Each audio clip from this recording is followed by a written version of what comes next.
Back here now on the Chip Shot Football Podcast, and there is one more game that we have to review in a sense and give our thoughts on because it is important leading into the next couple segments that we have on today's show, and that would have to be the game between the Seahawks and the San Francisco 49ers, a NFC West matchup that we had this past Sunday with the Seahawks getting their revenge from the first matchup where the 49ers won in Seattle in that high scoring affair. This one was a lot more based on defense, and this time it was the Seahawks to come into San Francisco after their bye week and defeat the 49ers after a Geno Smith game-winning touchdown there.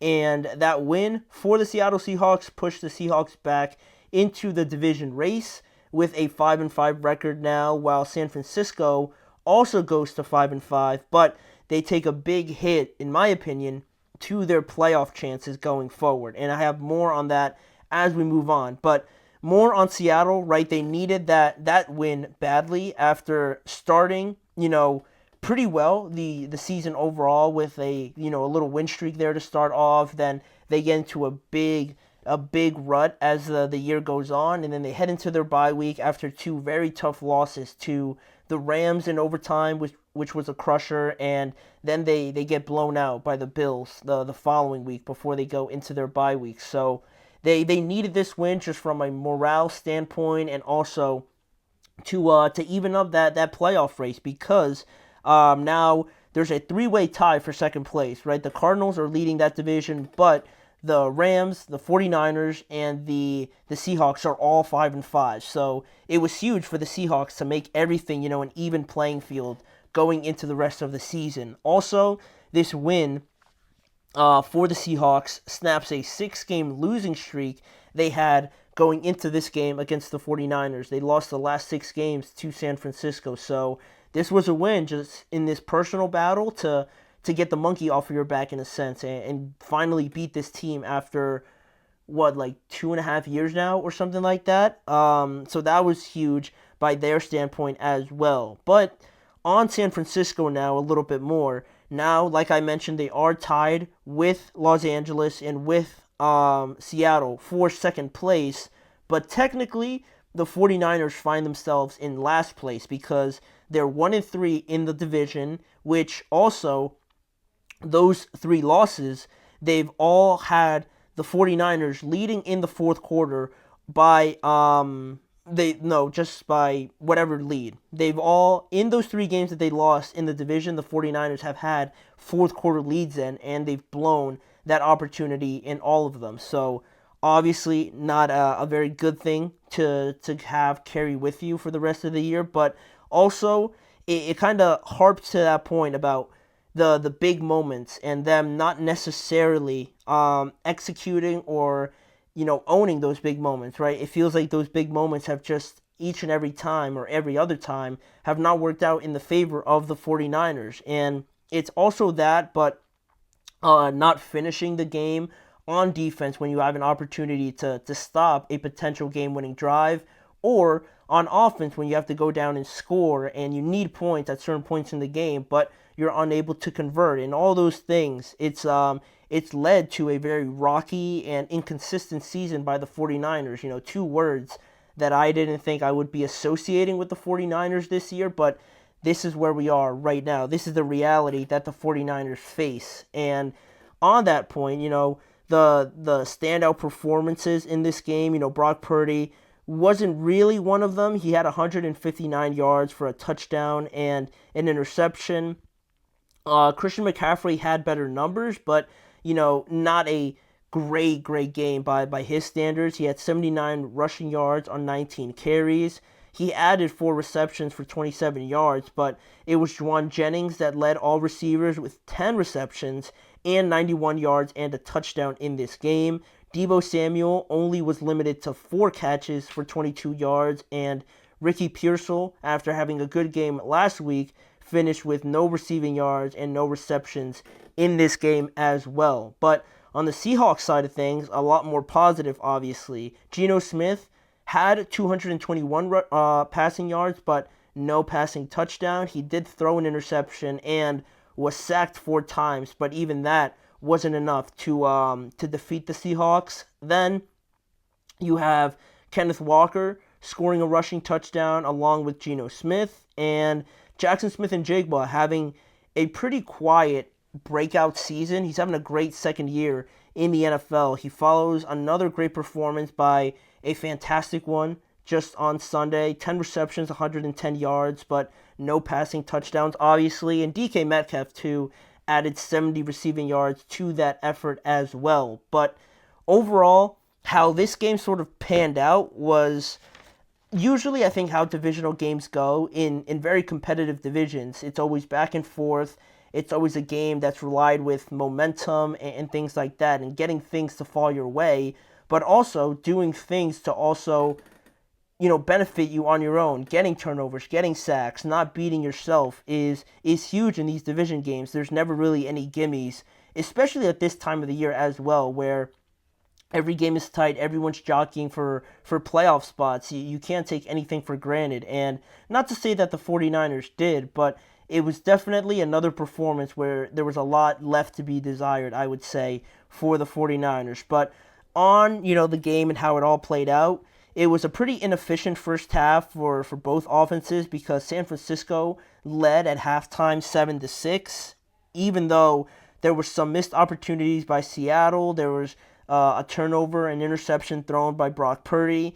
It was still a low-scoring game. But then, in the second half, you start to think that the 49ers, the way that they started, because they intercepted the Seahawks to start the second half, and they only got 3 points off of it. So it was great to get the turnover, but they didn't fully take advantage of it, and now they only go up 4 points instead of a potential 8 points, after that, if they went down and scored a touchdown. So the game is still within reach at this point. But then it was a touchdown by the Seattle Seahawks, their first of the game, that finally gave them the lead at 13-10 after Kenneth Walker found the end zone early, or at the end of the third quarter, Then San Francisco responded with their own touchdown to reclaim the lead at 17-13. So now the game is starting to pick up, right? Now it feels like it's anybody's game because both teams now finally feel like they've activated and that they're into the game. So